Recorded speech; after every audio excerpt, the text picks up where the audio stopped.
Good evening. Thanks for staying with us. After the game, I'm Mackenzie Maynard. The SpaceX Crew capsule has arrived at the International Space Station. The two NASA astronauts who have been stuck in space can now make their way back home. The UConn women's basketball team is headed to the Elite Eight after taking down Oklahoma in the Sweet 16 of the NCAA tournament. News 8's Kiara Smith has more on how Husky Nation reacted to today's big win. And happening tonight, a vigil for a toddler who police say was killed by his own father a week ago. It happened in an apartment on Malloy Road in West Haven. A celebration in Hampden today for Connecticut's best and brightest. We begin tonight with Pope Francis, who's in critical condition. He has spent more than a week in the hospital. The Vatican says he has a prolonged asthmatic respiratory crisis. This as he battles pneumonia and bronchitis. The 88-year-old Pope is conscious and receiving oxygen to help him breathe. It's the first time the word critical has been used to describe his condition. A man is recovering after being shot in Hartford on Saturday. Police say the man showed up to the hospital with multiple gunshot wounds just before 6 p.m. According to police, the man is in his 30s. His name has not yet been released. He is expected to be okay. They're asking anyone with information to call Hartford police. And Israel and Hamas are once again at odds over what to do now that the first phase of the war's ceasefire deal is over. The first phase ended today. Hamas is insisting on negotiating the second phase instead. But Israel's government released a statement saying it supports a proposal to extend the first phase of the ceasefire through Ramadan and Passover. Hundreds of Floridians gathered to remember a 10-year-old boy from Bloomfield. Xavier Williams died last week after what police say was gruesome abuse and neglect at the hands of his mother and her boyfriend. And just take a look at this. This is new surveillance video that has now surfaced following our exclusive report about a father and daughter pretending to sell Girl Scout cookies. Now, because of the report, more possible victims have come forward, including the one who shared this video here with us. The countdown to the Oscars is on. We are less than an hour away. Watch parties are happening all over the state as Connecticut prepares to celebrate Hollywood's biggest night. That's impressive. That is impressive. That's a good streak. All of the cheese across the country. I like that. I'd like to be a judge. You know, now you're talking. Sit and eat all this delicious cheese. Want to hear a cheesy joke? It already is funny. Go ahead. There we go. What do you call cheese that doesn't belong to you? Nacho cheese. Ah, you got it. President Trump says he ordered the U.S. military to launch a series of airstrikes against the Houthi rebel group in Yemen. Top U.S. officials say they were trying to send a message to Iran. Dozens of targets have been hit, including missiles and air defense systems.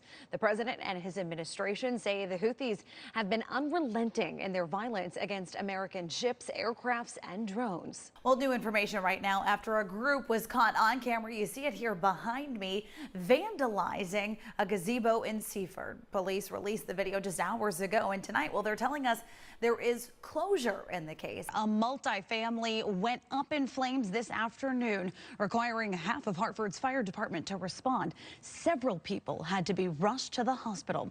News 8's Brittany Schaefer joins us live from Fenwick Street, where this all ignited just a few hours ago. Brittany. In tonight's business headlines, Apple's new iPhone 16e is now in stores. Rich DeMiro breaks down what the $600 phone offers and what it leaves out. All right, we have a recall alert to tell you about tonight. This jogging stroller is being recalled. Now, the brand is Uppa Baby, and it's the all-terrain Ridge jogging stroller. Now, the problem with it, 14,000 have been recalled because the back wheel brakes are known to pinch and amputate fingers. In fact, one child has been injured.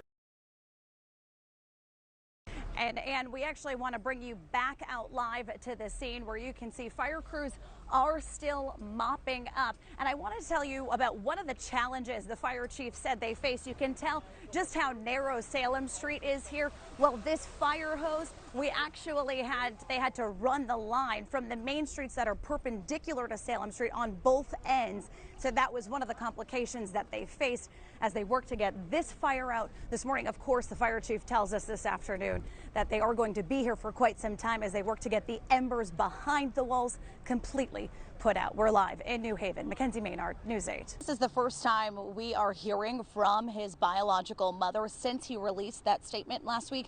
She says she still has not been able to see him, but she's happy that he is taking his life back. We're live in Waterbury. Mackenzie Maynard, News 8. Grand Street looking a little different at this hour. All of those vehicles involved have since been towed from the scene, but you can still see some of the tire tracks on the sidewalk. And to give you an idea of the impact that stolen box truck had, there was once a street sign here that ripped out of the ground. One of the motions filed by Sullivan's attorney was to get this house address off of that protective order so Sullivan can return home.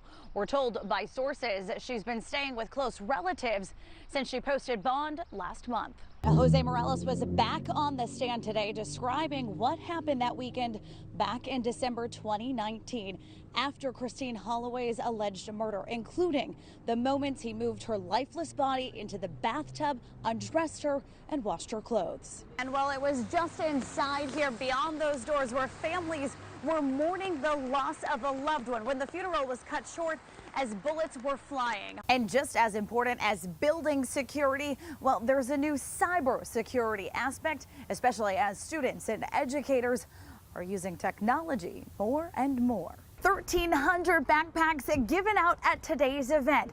And let me tell you, these backpacks are stocked with items getting these kids ready for the school year. The snow, you can see it right across your TV screen here, moving pretty horizontally, and that's something that we've kind of been dealing with.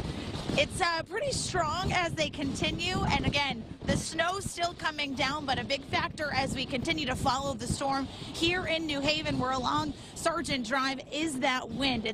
And in that same statement, the FBI also says they will continue this heightened awareness as they continue to monitor any threats to our region through Inauguration Day next Wednesday. This is a new house. We're going to let some fire crews pass by, but this is a new house. This is next to that brick building that we first showed you. We actually want to just let you know of another rescue that's happening here behind us right now. We're right by Ocean Beach Pier. You can see they're getting the jet ski into the water. I made a new friend, Robert. Just follow me down the driveway here. Robert, you've come out. What do you think? You've grown up in New England. How's the snow today? Oh, it's nice. It's nice. It's not too cold out. Snow's not heavy.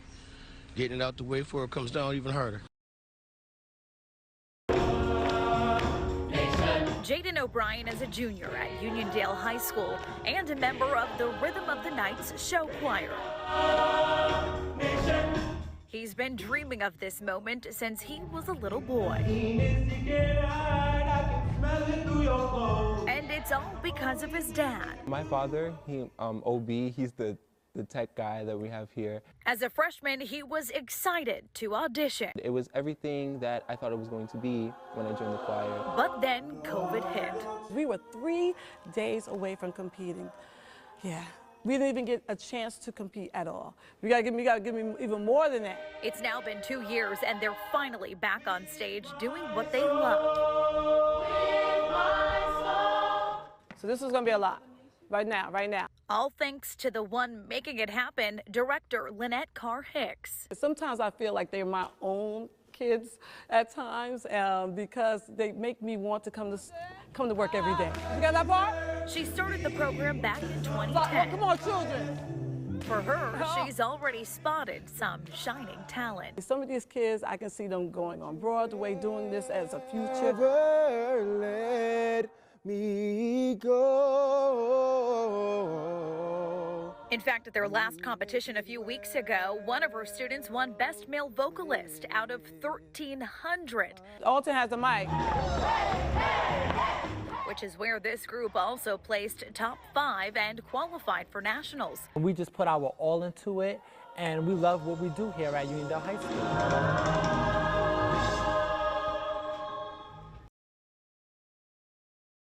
So the district decided to make math their goal for the year. Trying to get everyone to participate online. And each grade was supposed to have a goal of 8,000 minutes. Turns out they reached that goal. And so we couldn't give them their pizza party.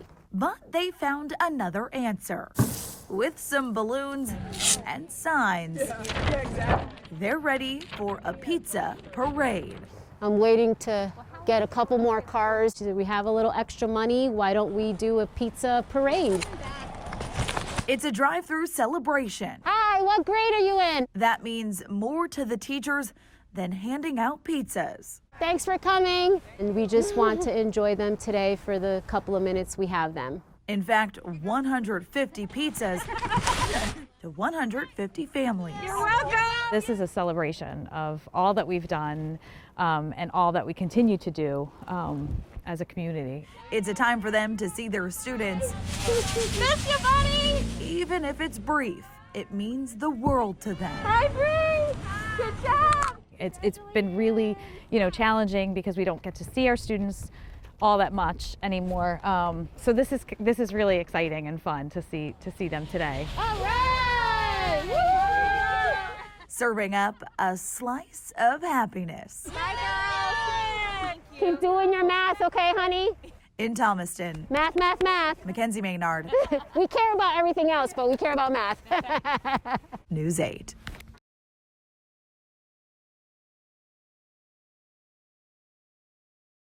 I think if you can't be inspired by this story, you're missing it. To those who have had the opportunity to meet him and work with him, Dr. Miguel Cardona is an inspiration.